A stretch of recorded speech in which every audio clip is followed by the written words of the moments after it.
Solomon made an alliance with Pharaoh, the king of Egypt, and married one of his daughters. He brought her to live in the city of David until he could finish building his palace and the temple of the Lord and a wall around the city.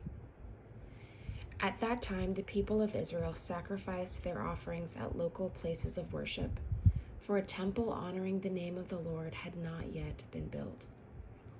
Solomon loved the Lord and followed all the decrees of his father, except that Solomon too offered sacrifices and burned incense at the local places of worship.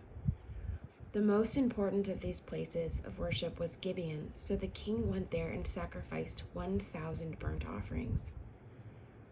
That night the Lord appeared to Solomon in a dream, and God said, "What do you want?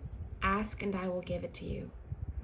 Solomon replied, "You showed great and faithful love to your servant, my father David, because he was honest and true and faithful to you. And you have continued to show this great and faithful love to him today by giving him a son to sit on his throne.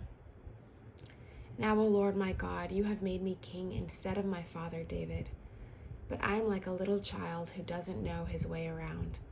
And here I am in the midst of your own chosen people, a nation so great and numerous they cannot be counted.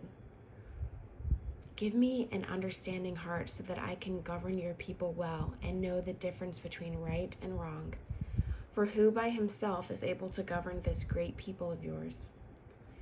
The Lord was pleased that Solomon had asked for wisdom.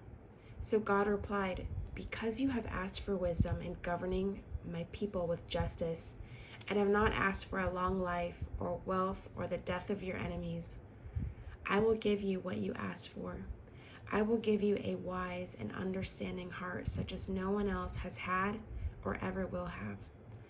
And I will also give you what you did not ask for, riches and fame. No other king in all the world will be compared to you for the rest of your life. And if you follow me and obey my decrees and my commands as your father David did, I will give you a long life." Then Solomon woke up and realized it had been a dream. He returned to Jerusalem and stood before the ark of the Lord's covenant, where he sacrificed burnt offerings and peace offerings. Then he invited all his officials to a great banquet. Sometime later, 2 prostitutes came to the king to have an argument settled. "Please, my lord," one of them began, "this woman and I live in the same house. I gave birth to a baby while she was with me in the house. 3 days later, this woman also had a baby. We were alone.